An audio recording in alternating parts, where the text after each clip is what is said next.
Assalamualaikum warahmatullahi wabarakatuh. Perkenalkan, nama saya Gulok Tadi Saputra dari kelas 11 Farmasi Industri. Tujuan saya membuat video ini untuk menambah nilai mata pelajaran sejarah. Nah, saya di sini akan menjelaskan tentang urutan peristiwa penting di Indonesia dari tahun 1942 sampai 1949, dimulai dari masuknya Jepang ke Indonesia hingga perjanjian Roym-Royan. Yang pertama, pada tahun 1942, Jepang masuk ke Indonesia.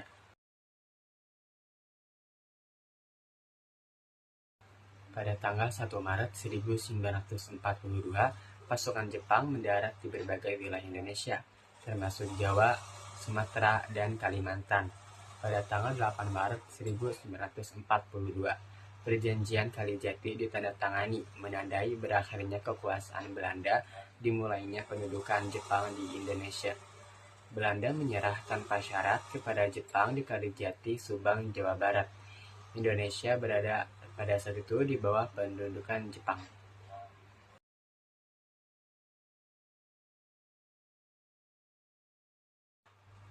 Nah, yang kedua, pada tahun 1943 sampai 1944, masa kedudukan Jepang di Indonesia.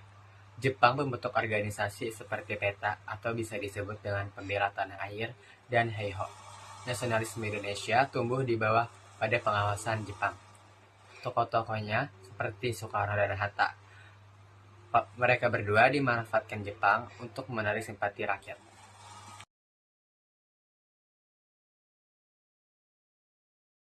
Nah, yang ketiga, pada tahun 1945, tentang proklamasi kemerdekaan.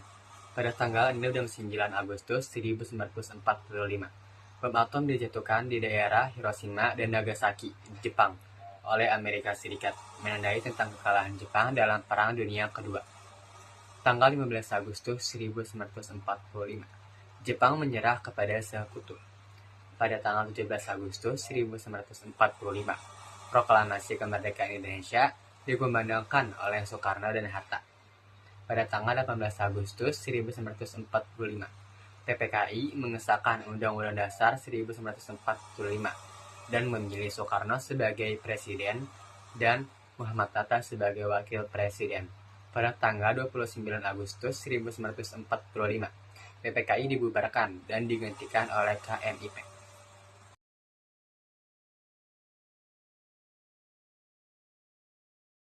Nah, yang keempat, pada tanggal 1945 sampai 1946, tentang kemerdekaan dan konflik dengan Sekutu. Pada tanggal 25 Maret 1945, Perjanjian Linggarjati ditandatangani antara Indonesia dan Belanda, namun tidak sepenuhnya menyelesaikan konflik. Pada tanggal 25 Oktober 1945, Sekutu datang ke Indonesia melalui AFNI atau Elite Forecast Netherlands East Indies. Pada tanggal 10 November 1945, pertempuran besar di Surabaya, dikenal sebagai Hari Pahlawan. Nah, muncul berbagai pahlawan rakyat terhadap Sekutu dan Nika. Tentara Belanda yang ikut dengan Sekutu.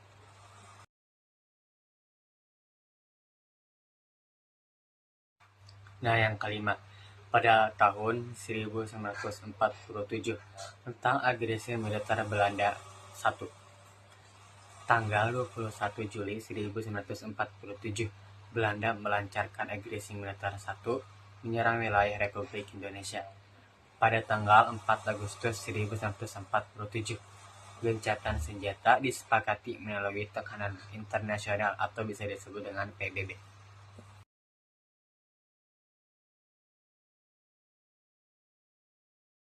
Nah, yang keenam, pada tahun 1948, tentang perjanjian Renville dan agresi militer Belanda kedua. Pada tanggal 17 Januari 1948, perjanjian Renville ditandatangani di atas kapal USS Renville. Menguntungkan Belanda, banyak wilayah Republik Indonesia harus ditinggalkan. Pada tanggal 19 Desember 1948, Belanda melancarkan agresinya militer kedua, menyerbu Yogyakarta dan menangkap Soekarno-Hatta. menangkap Soekarno dan Hatta.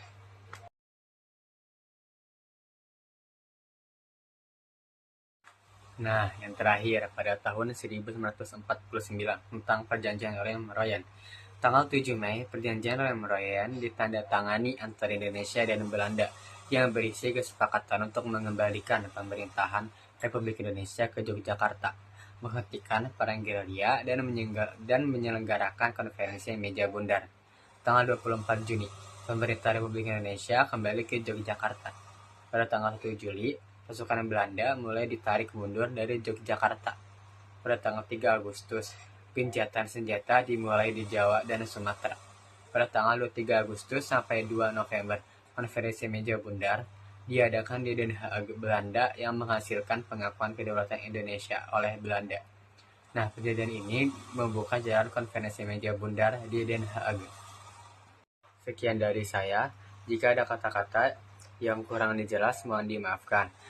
Dan jika ada materi yang terlompat atau tidak saya jelaskan atau keskip beberapa materi, mohon maaf. Sekian dari saya. Wassalamualaikum warahmatullahi wabarakatuh.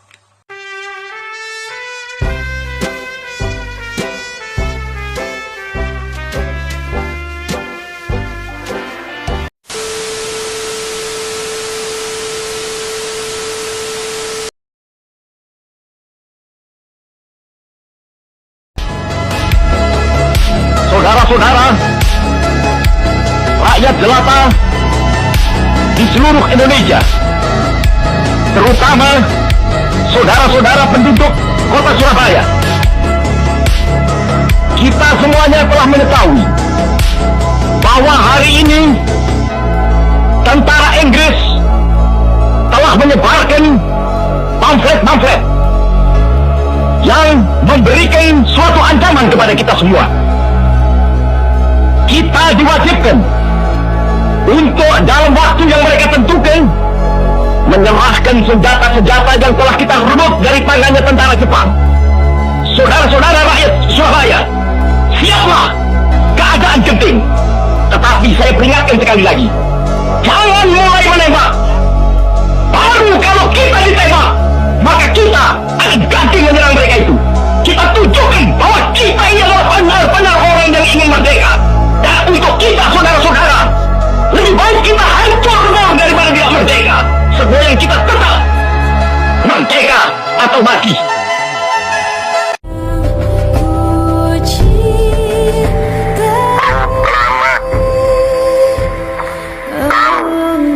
Bangsa Indonesia dengan ini menyatakan kemerdekaan Indonesia.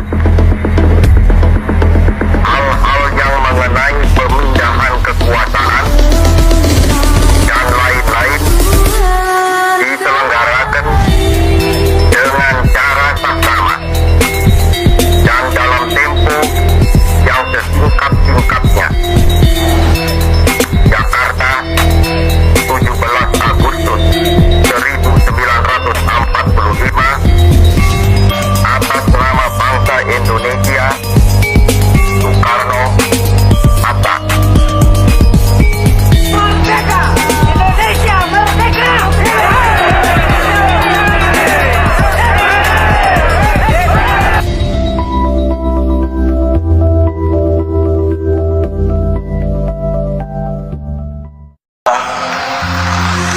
Apabila kita sekarang berkumpul di keliling meja bundar ini, maka segala pihak pasti mempunyai keyakinan bahwa pemusyawaratan kita di sini harus mencapai wujudnya, yaitu penyerahan kedaulatan yang penuh dan nyata kepada bangsa Indonesia dengan tiada bersyarat. Akhirnya, setelah 4 tahun berunding dan bertempur dengan pengorbanan jiwa dan harta yang tidak sedikit, yang sebenarnya sangat berguna bagi pembangunan masyarakat dan produksi, maka terbukalah pikiran bahwa penyelesaian yang cepat harus dicapai. Pengalaman yang pahit di masa yang lampau memberi kenyataan bahwa hanya satu-satunya jalan untuk menyelesaikan soal Indonesia ialah penyerahan kedaulatan dengan tidak bertanggung. Kisah perundingan di masa yang lampau memberi kenyataan bahwa pokok adalah Indonesia sudah merdeka.